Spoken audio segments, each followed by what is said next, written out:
Nii, jõudsime lõpuks kohale, see on siis objekt spetsiaalne 3002 ehk siis sama asi, kus me käisime selles tuumalõhkepeade hoidlas, mis oli muuseumiks tehtud. Siin siis on see asi maha jäetud. Lähme vaatame sisse.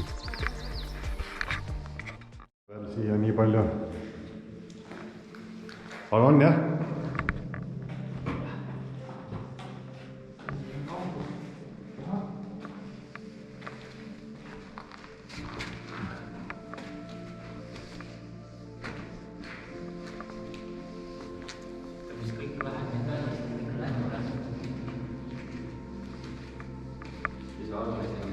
Redel.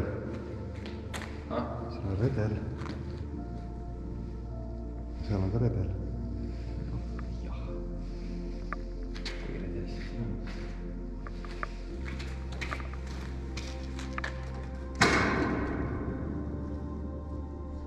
On meil vaja sinna minna? On küll.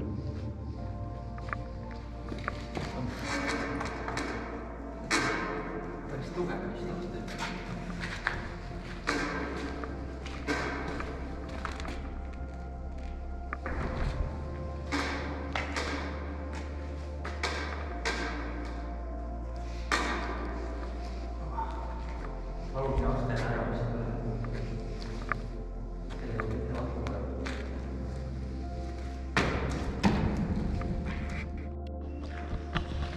No nii, jõudsime siia maa alla siis. Vaatame ringi, ta on suhteliselt, tegelikult ta ongi samasugune kui see, kus me käisime, aga see on lihtsalt maha jäetud.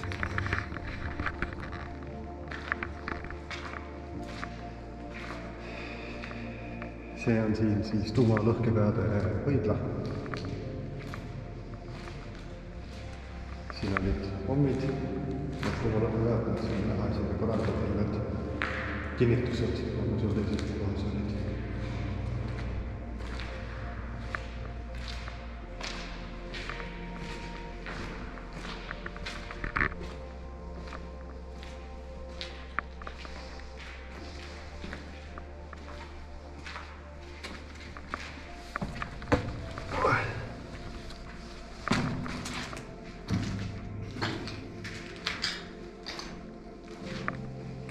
Siin oli see generaatori ruum.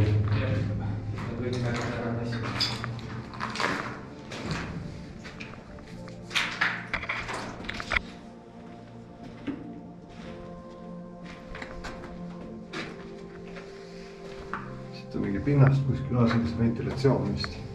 Nüüd see õru välja vaadata.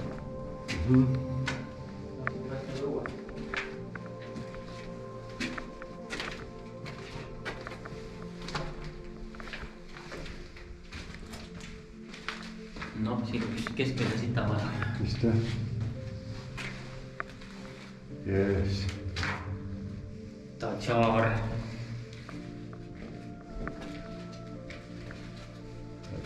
Tule kustuti märk siin veel. No see on täpselt samasugune.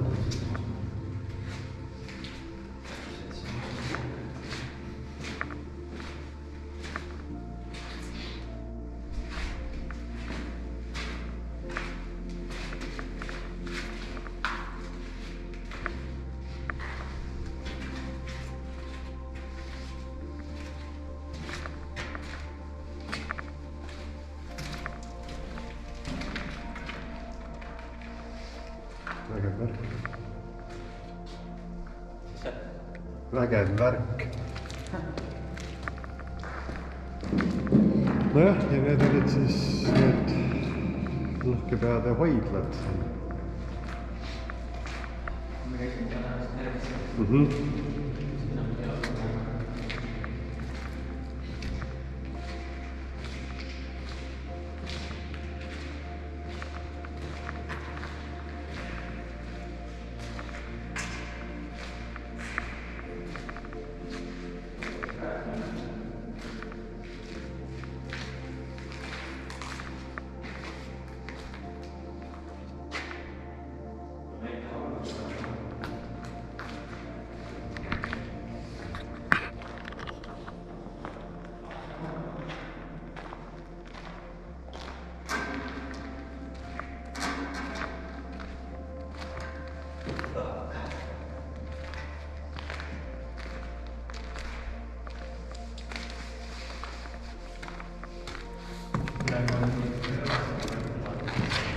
Ah!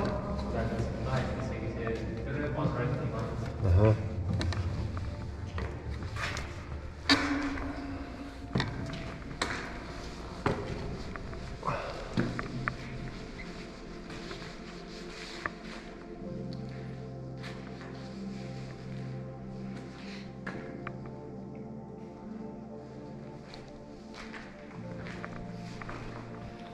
No nii, selline see siis oli. Sama nagu terve asi, ainukese vahega, et see on katkine asi. Ja siin on see lõhkepeade laadimise estakaat veel alles. Vähemalt osa sellest.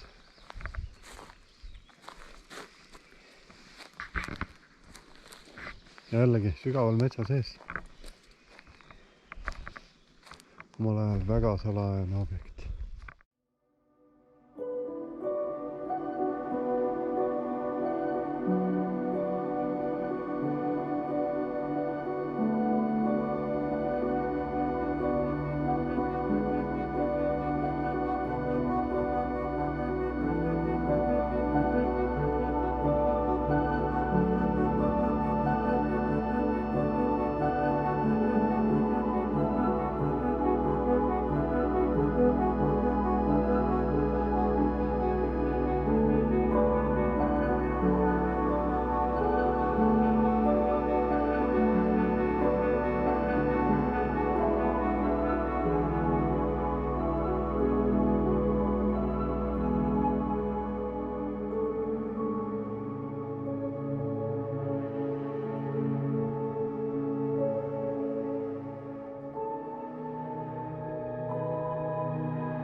no vot, see oli siis nüüd see objekt 3002.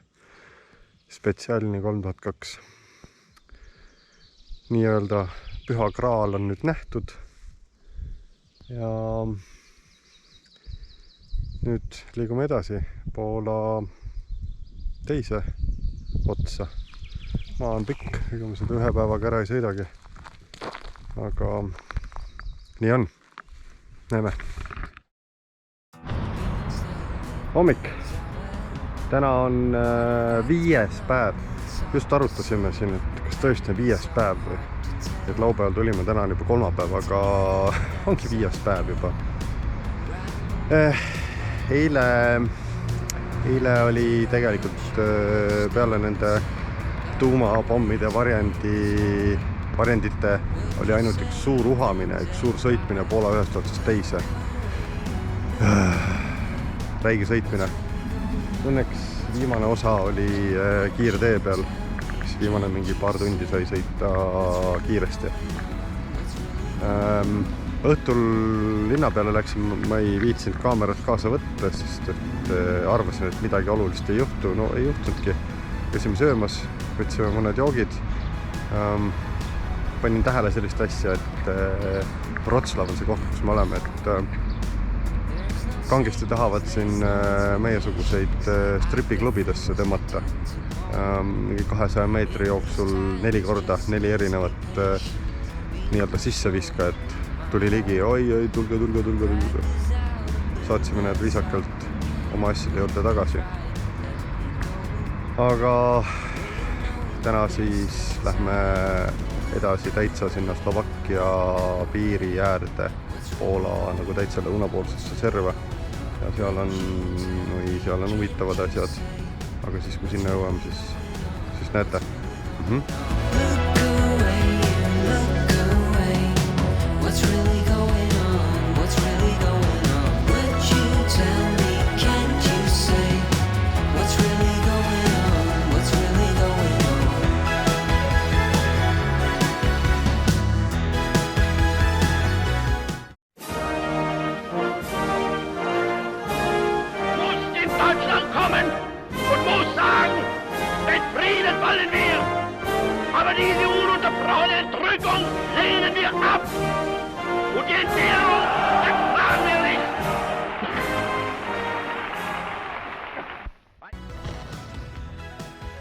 Jõudsime kohale.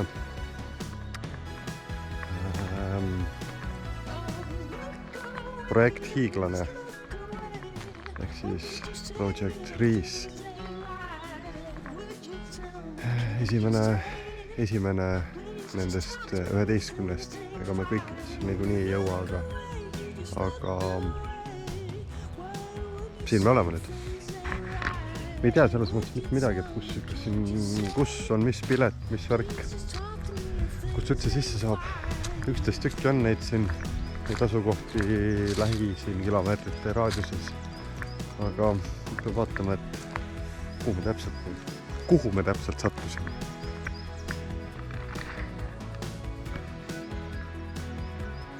Üldse kohe ei saa aru, kust mingi pileti peaks ostma. Sisse saada. Ma näen, et seal on mõnid kiibreid, mis ilmselt pannakse pähe, kui koobastakse lähed, aga no ma ei tea. Piisab üks kohe. Ostsime pileti ära, aga noh, siin kipub alati olema see lugu, et kõik giidid ja asjad on poola keeles, nii et ega seda poolakeelset juttu vist saa aru sellest, et lähme vaatame lihtsalt siis, mis selle sees on.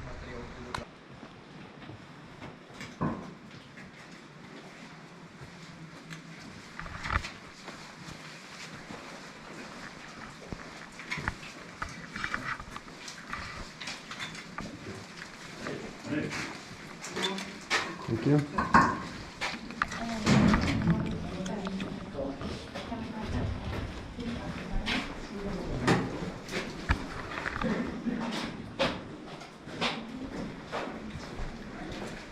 Foto jest.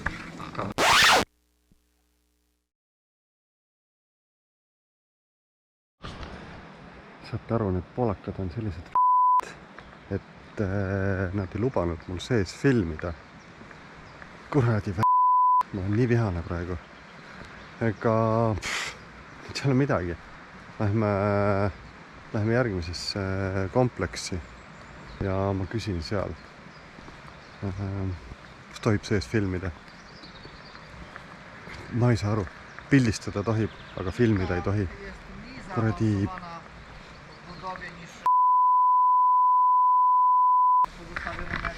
Oleme järgmises kompleksis nimega Osovka ja neil on selline huvitav reegel siin vist kõikides nendes kompleksides, et pilti tohib teha, aga filmida ei tohi. Ja nüüd siis läksin tükk bürokraatiat sai ära lahendatud, anti mulle loomulikult alguses lubatud filmida, anti mulle telefoninumber, kuhu helistada, nende mingisugune ülemus. Helistasin, selgitasin asja ära, et ma tahan oma YouTube'i kanali jaoks filmida. Ma läksin keelebarjäärid ka natukene, aga lõpuks saime sellise diili, et tohin filmida selle kompleksi sisemust, aga ei tohi filmida giidi, tema juttu ega inimesi. Vot nii, aga vähemalt luba on olemas. Ja no siis lähme siis filmime, selleks me ju siia tulime.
Ja väljas me olemegi. No võt, selline see maa-alune kompleks Riis oli. Kiiver on peas, sellepärast et laed olid madalad. Aga päris sünge asi, päris vinge asi.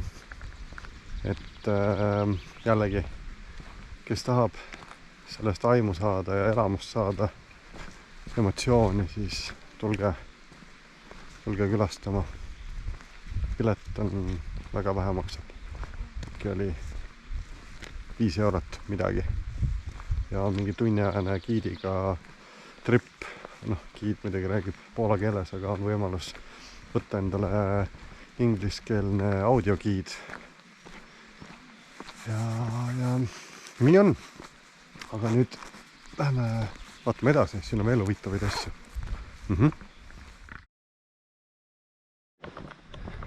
Ei saa veel autoga ära sõita. Aga vaatame Hitleri tuumapommi projekti jäänuseid ja mingit asja veel. Ja kurat, see on kogu aeg mäest üles peab kõndima. Et siin on ju mäed. Selline hea sport. Selline kivitee läheb üles mäkke. Ja no siis ikka, kõnnime. Ma ütlen ausalt, Poola 2,3 kilomeetrit on palju pikem kui Eestis 2,3 kilomeetrit. Ja kogu aeg mäest üles. Aga siin enne seda, kui me selle tuumapommi projekti juurde jõuame, on veel Osovka kasiino või oli jõusaaliga ventilatsioonisüsteemid, asjad. Kohe näeme, mis sellest järgi on. Jõudsimegi kasiino juurde.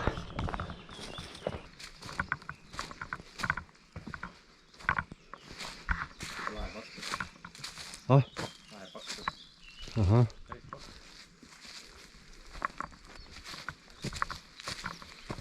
Näed, siin on need ventilatsioonisüsteemid vist.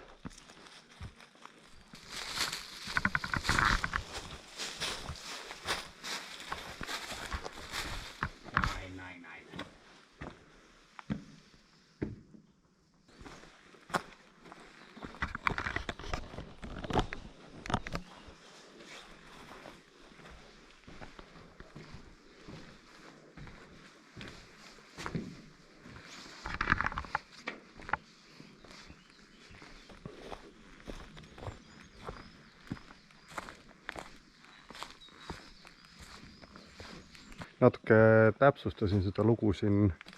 Ma arvan, et täpsustasin, et see vist ikkagi ei ole mingi ventilatsioonivärk, aga kurat seda teab. Tundub nagu mingi vee teema olevat. Siin on üli sügav auk, mis läheb põhimõtteliselt sinna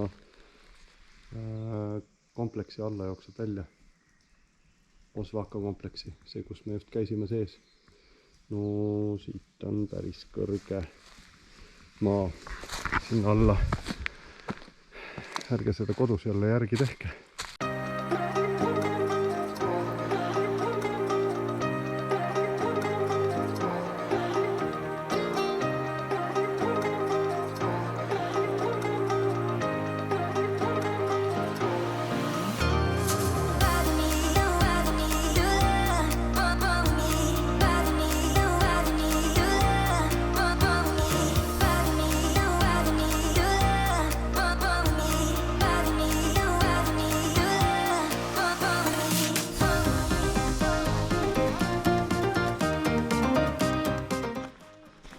Vaat see on siis tegelikult objekt, mille kohta väga hästi ei teata.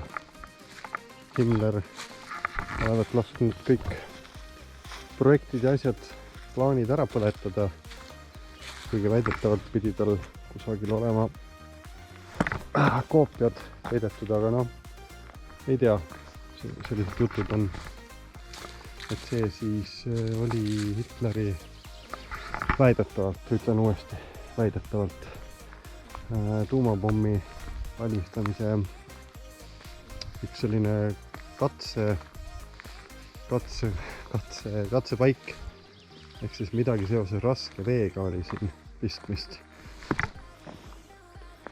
Noh, täiesti arusaamatu ehitis. Tegelikult kogu see project Riis on suht müstiline asi.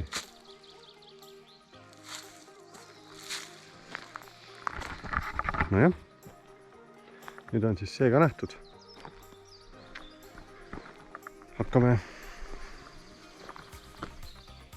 kuhugi liikuma. Eks paistab, kuhu liiguma siis. Nii, tere hommikust või lõunast pigem. 6. päev. Läheme juba tagasi Eesti poole. Praegu oleme veel Poolas, aga asjad on vaadatud, kohad on käidud, sõidud on sõidetud. Ilm on soe, 22 kraadi sooja. Ja ega midagi. Kui tee peal midagi huvitavat on, siis veel näeme, kui ei, siis järgmine kord.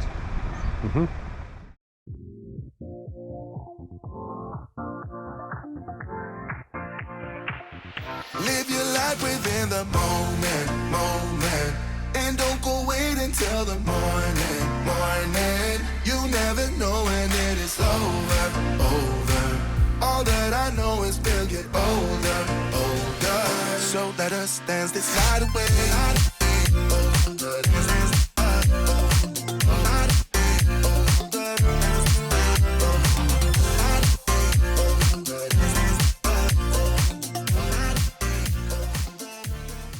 Nii, ega see kodutee nii kiiresti ei lähe. Vahepeal on väike peatus, selline huvitav koht nagu lennumuuseum. Põhimõtteliselt on ta Riia lennuvälja kõrval. Et kes on käinud, siis teab, et see oli alguses ühel pool lennuvälja, nüüd on ta teisele poole ümber kolitud. Aga siin on igasugu huvitavaid masinaid, viskame pilgu peale siis.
Selline see muuseum siis on siin.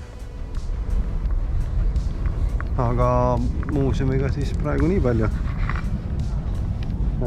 Pilet on 10 eurot. Igaüks ise otsustab, kas see on seda väärt või ei ole. Aga nüüd siis edasi kodu poole.